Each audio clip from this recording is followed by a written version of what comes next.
안녕하세요. 러닝 비하인드 잘쌤입니다. 일부 영상에 이어서 오늘은 조금 더 방법론적인 이야기를 해보도록 하겠습니다. 달리기를 할 때 내뱉는 것을 신경 써서 호흡을 하라고 이야기를 하죠. 왜 그럴까요? 호흡이라는 것이 단지 공기가 들어왔다 나가는 것이 아니기 때문입니다. 중요한 건 폐 제일 깊숙한 곳, 폐포까지 들어가서 산소를 혈관에 넘겨주고 이산화탄소를 받아서 내보내는 가스 교환이 이루어져야 한다는 거죠.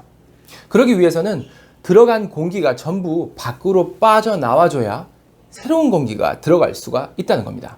엘리베이터에 사람이 전부 내리고 그 다음에 타야 교환이 잘 이루어지고 제 역할을 하는 거잖아요. 내리지도 않았는데 밀고 들어와서 막 타버리면 못 내리는 사람이 생길 수도 있고 매너가 아니죠.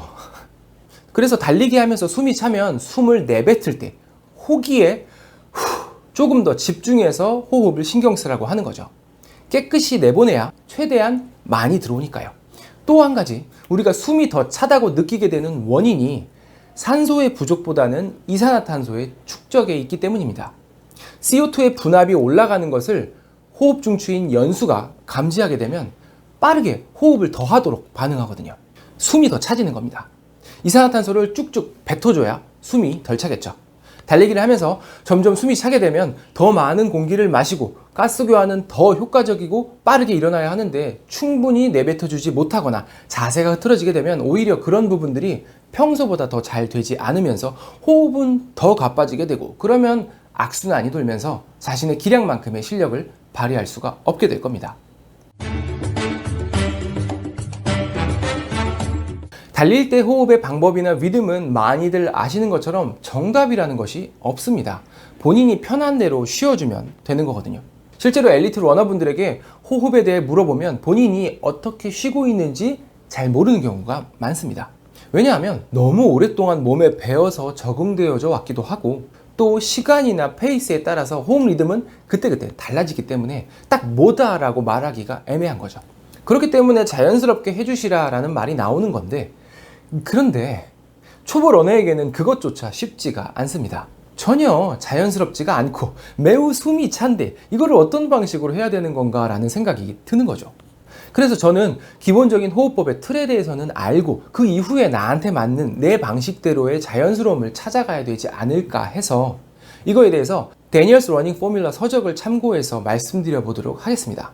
잭 데니얼스라는 세계적인 러닝 코치가 엘리트 선수들을 분석해 본 결과 의식하지는 않았지만 자기도 모르게 약 86%에서 투투 브리딩, 2번 들이쉬고 2번 내쉬는 호흡을 하고 있었다고 합니다. 우리가 잘 알고 있는 습습하하 호흡법이죠. 가장 일반적으로 쓰이고 있는 호흡법이라고 생각하시면 되는데 요거에 대해서 간단하게 설명을 드리겠습니다. 발을 딛는 타이밍에 맞춰서 이런 식으로 해주는 걸 말하는 거죠. 이런 식으로 따졌을 때 4-4호흡, 3-3호흡, 1-1호흡, 2-1호흡, 1-2호흡 뭐 이런 방식들도 있을 수 있겠죠. 각각의 방식들이 어떤 차이를 보이는지 예를 들어서 간략하게 보겠습니다. 자, 케이던스 180으로 달리고 있습니다. 4-4 리듬으로 호흡을 하게 되면 이런 식으로 8번의 스텝에 총 1번의 호흡을 하게 되겠죠. 그러면 1분 180번의 스텝 동안에는 총 22.5번의 호흡수를 갖게 될 겁니다. 4번 들이마시는 총 공기의 양이 4리터가량이 된다고 했을 때 1분 동안 총 90리터가 폐를 왔다 갔다 하게 되는 거죠. 자, 그러면 3-3 리듬으로 바꾸게 되면 어떨까요? 1분 동안 총 30번의 호흡수가 나올 거고요. 3번을 들이마시는 호흡량은 아까 4번 들이마실 때보다 시간이 줄어들기 때문에 약 3.5리터가 들어오게 될 겁니다. 그렇게 총 볼륨을 계산하면 30 곱하기 3.5 해서 105리터가 나오게 되는 거죠. 투투 리듬에서는요, 총 45번의 호흡수, 2번으로 3리터의 공기를 들이마시면서 총 135리터의 볼륨을 갖게 됩니다. 조금 거칠게 계산한 거기는 하지만 이 호흡에서 가장 많은 가스 교환이 일어날 수 있더라는 거죠. 그러면 1-1호흡이 제일 좋은 거 아닌가? 글쎄요. 딱 봐도 얼마 못 갈 것 같은 그런 느낌이지 않나요? 우리가 보통 마지막쯤에 다 털렸을 때 이런 호흡을 하게 되는 경우가 많은데 요거에 대해서 말씀드리면 일단 1분 동안 무려 90번의 호흡수를 가져갈 수 있습니다만 문제는 호흡 속도가 너무 빠름으로 인해서 공기가 충분히 들어왔다가 나가는 시간에 확보가 되지 않는다는 겁니다. 이전 영상에서 말씀드린 것처럼 호흡량과 호흡수가 적절할 때 최대의 환기량이 나오게 되는 건데 이거에 실패하게 된다는 거고 가스 교환이 100% 효과적으로 일어나지를 못하게 되는 거죠. 여기에 추가적으로 데드 스페이스, 사강이라는 개념을 알고 계시면 더 좋을 것 같은데요.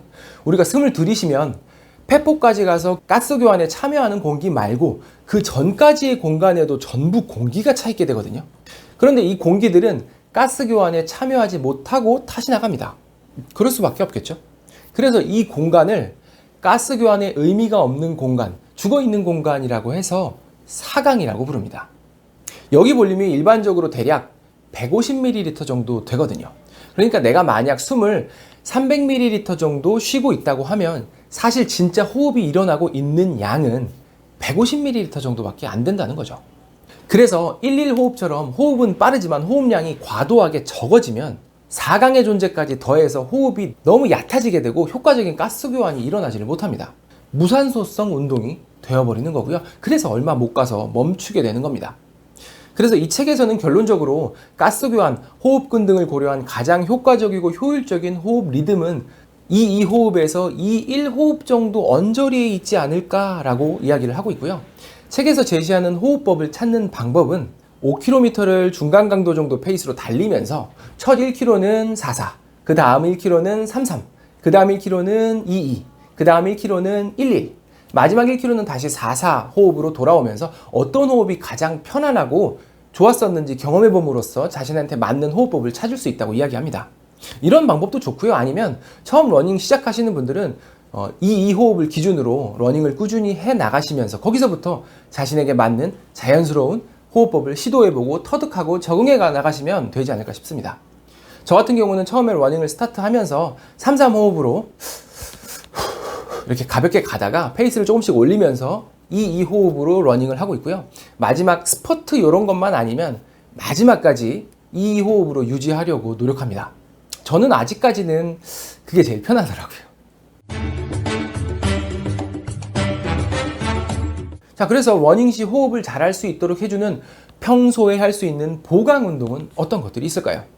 어렵지도 않고 간단하기 때문에 생각날 때마다 한 번씩 해주시면 상상 그 이상으로 효과를 보실 수도 있습니다. 일단 처음에 말씀드린 거 기억나시죠? 자세. 러닝 할 때만이 아니라 평소에도 라운드 숄더가 되지 않도록 척추가 곧게 펴진 자세를 신경 써서 해주시는 것이 달리기뿐만 아니라 기본적인 척추 건강에도 매우 중요합니다. 특히 젊은 분들이 허리나 뒷목, 등 통증으로 오시게 되는 경우에 직업적으로든 일상생활에서든 좋지 않은 자세가 원인이 되는 경우가 대부분이거든요. 자, 그 다음은 호흡 시 주로 쓰이는 근육에 대한 운동인데요. 첫 번째는 늑간근. 흉곽을 충분히 넓혀준다는 느낌으로 심호흡을 크게 해주시는 겁니다. 가슴이 앞으로만 올라오는 게 아니고요. 옆으로도, 등 쪽으로도 가슴 통 자체가 커진다는 느낌으로 숨을 쉬어주시면 됩니다. 편안하게 1, 2분 정도 해주시면 되고요. 입으로 1분, 코로 1분 이런 식으로 나눠서 해주셔도 됩니다. 만약에 뒤쪽으로 이렇게 흉곽이 넓어지는 그런 느낌을 잘 모르시겠다면 아기 자세라고 하는데 이런 동작을 취한 상태에서 심호흡을 연습을 해주시면 무슨 느낌인지 아실 수 있으실 겁니다. 두 번째는 횡격막 운동인데요. 복식 호흡이 익숙하지 않으신 분들이라면 누워서든 서서든 배에 손을 올리고 숨을 크게 들이쉬면서 배에 힘을 줘서 밀어낸다는 느낌으로, 그리고 내쉴 때는 복근에 힘을 주면서 횡격막을 들어 올려준다는 이미지로 1분 정도 연습을 해주시면 되고요. 거기서 조금 더 나가면 올린 손으로 배를 약간 눌러서 저항을 주면서 밀어내는 연습을 해주셔도 좋습니다. 이게 생각해서 그렇게 되는 게 아니라 달리기를 하면서도 자연스럽게 활용될 수 있도록 꾸준히 연습해 주시면 되고요.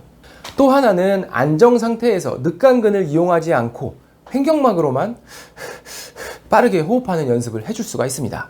코로 30초, 입으로 30초 해주면서 횡격막 근육의 빠른 수축과 이완을 훈련해 줄 수가 있고요. 러닝 시작 전에 스트레칭과 함께 요거를 짧게 해주시는 것도 횡격막 워밍업이 되기 때문에 처음에 스타트 하자마자 숨이 찬 그 느낌을 조금 덜어줄 수가 있을 겁니다. 저처럼 아침에 러닝하면 시간도 많지 않고 한 5km 조깅하는데 워밍업 잘 안 하게 되거든요. 근데 뛰기 전에 30초에서 1분 정도 스트레칭 하면서 횡격막 운동도 가볍게 해주면 저는 개인적으로 몸이 조금 더 가벼운 느낌이 들더라고요. 마지막은 코어 운동. 복직근을 비롯한 여러 복부 근육은 복식 호흡을 하면서 호기 시 횡격막을 강하게 밀어 올려줄 수 있고요. 호흡에 더해서 상체의 힘을 하체까지 효과적으로 전달할 수 있는 역할도 하게 되거든요. 플랭크, 데드버그, 풀업, 캐틀벨 스윙 등등의 운동들이 도움이 될 겁니다. 사실은 이게 제일 고민스러운 부분일지도 모르겠습니다. 비염이라는 건 누구에게나 있거나 있었거나 있을 때도 있는 그런 질환이잖아요. 사실 코로 숨을 쉬는 것이 자연스럽다면 달릴 때도 고민 없이 그렇게 하시면 됩니다. 그게 자연스러우니까요. 문제는 코로 쉬는 것이 부자연스러운 사람의 경우에 달릴 때 굳이 코로 숨을 쉬려고 노력해야 하는가인데요. 일단 평소 안정 상태에서는 입보다는 코로 숨을 쉬는 비율이 높을수록 좋습니다. 코로 숨을 쉬게 되면 간단히 얘기해서 필터링과 안정화 과정을 거친 공기가 들어오게 되기 때문에 여러 가지 면에서 득이 많습니다. 비염 때문에 잘 때도 입으로만 숨을 쉬어야 했던 저로서는 직접 경험한 정말 수많은 단점들을 이야기할 수 있을 것 같지만 오늘은 넘어가고요. 지금은 비염 수술을 한 상태고 엄청나게 많이 좋아졌습니다. 평소 때와 마찬가지로 달리기를 할 때도 코로 숨을 쉬는 것이 장점이 더 많습니다. 자연스럽게 복압이 사용되고 호흡을 깊게 할 수 있으면서 주호흡근들의 피로도도 덜 하거든요. 물론 단점도 있습니다. 입보다 구멍이 작죠. 러닝 강도가 역치 수준을 넘어가게 되면 누구나 입으로 크게 들이쉬는 게 편할 수밖에 없을 겁니다. 그리고 가끔 신경 써서 코로 숨 쉬는데 이렇게 하수구 냄새랄지 매연 냄새 같은 거 들어오면 순간 이렇게 호흡이 꼬일 때가 있더라고요. 어쨌든 일단은 자신에게 편한 방법으로 달려주시는 것이 좋겠습니다만 저처럼 비염을 오래 앓았거나 하는 등의 이유로 코로 하는 호흡이 익숙치가 않은 경우에는 할 수 있는데도 불구하고 입으로 호흡하면서 달리게 되는 경우가 있으실 거거든요. 저도 이제 와서 보니 할 수 있는데도 뭔가 불안한 마음에 달리면서 항상 100% 입으로만 호흡을 했었더라고요. 그러다 보니 입이랑 목은 바싹바싹 마르죠. 미세먼지 높은 날은 목 상태 너무 안 좋고요. 그래서 제가 일부러 코로 들이마시는 공기의 비율을 한 50% 정도? 이렇게 해서 연습을 좀 해봤는데요. 힘들지 않은 페이스에서는 충분히 편안하게 해낼 수가 있겠더라고요. 그래서 추천드리는 방법은 코로 하는 호흡이 당초에 불편하신 분들은 그냥 입으로 편안하게 하시고요. 할 수는 있는데 연습이 안 돼서 그런 것 같다라고 생각하시는 분들은 매 1km 랩 찍힐 때마다 한 1, 2분 정도만 집중해서 코 호흡의 비율을 약간 높여서 연습을 해보시는 겁니다. 이게 어느 정도 코 호흡의 비율이 올라가면서 익숙해지면 기본적으로 숨쉬기도 편해지고 안정되고 부드러운 호흡이 될 수 있으실 거라고 생각합니다. 지금까지 말씀드린 달리기 호흡법을 팁들과 함께 간략히 정리해 보도록 하겠습니다. 첫 번째는 달릴 때 올바른 자세. 등이 굽거나 상체가 너무 내밀어지는 자세는 흉곽의 움직임이 제한됩니다. 페이스가 빨라지더라도 끝까지 자세를 잡아주시고 편안하고 일정한 호흡으로 리듬감을 항상 잊지 말아주세요. 두 번째는 호흡 보강 운동. 늑간근을 이용한 흉식 호흡 운동, 횡격막을 이용한 복식 호흡 운동, 그리고 코어 운동 생각날 때 한 번씩 해주시고요. 세 번째는 2-2호흡.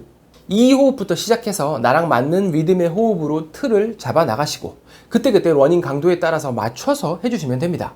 실제로 숨을 끊어서 하는 느낌이라기보다는 그냥 한 번 들이쉬고 한 번 내쉬는데 그 사이에 스텝이 쿵쿵 두 번 들어가다 보니 이런 식으로 숨이 쉬어지는 거고요. 내뱉는 숨을 조금 강하게 신경 써주시고 그러다 보면 아마 첫 후에서 거의 대부분 공기가 나가게 될 겁니다. 이런 식으로요. 들이마실 때 코와 입의 비율을 적절히 조절하는 연습도 해보시고요. 내뱉을 때 입술을 오므리거나 아니면 소리를 내는 이런 식으로 하는 방법들은 전부 호기시에 양압을 약간 걸어서 페포의 피로도를 줄여주는 방식이거든요. 러닝이 힘들어지면 나도 모르게 하고 계시는 분들이 아마 있으실 겁니다. 자연스러운 반응이기도 하고 나쁘지 않은 방법이라고 생각되거든요. 그렇지만 너무 과도하게 볼이나 입술에 힘이 들어가지는 않게 하시는 게 좋겠습니다. 뭐 어찌됐든 꼭 필요한 근육이 아니면 힘을 빼고 이완해 주는 것이 이코노믹 할 테니까요. 자, 이번에는 워닝 호흡법에 대한 여러 가지 이야기들을 해봤는데요. 사실 정답이 없는 게 맞는 말이기는 한데 그게 사실 초보 러너 입장에서는 조금 답답할 수도 있지 않을까라고 생각이 돼서 조금 구체적인 방법들을 설명해 드리려고 노력을 해봤습니다. 제가 말씀드린 방법도 정답은 아니겠지만 참고하셔서 도움이 되셨으면 좋겠습니다. 날씨가 많이 시원해졌습니다. 9월달도 즐거운 러닝 하시고요. 러비 찰쌤이었습니다. 감사합니다. 구독, 좋아합니다. 뭐?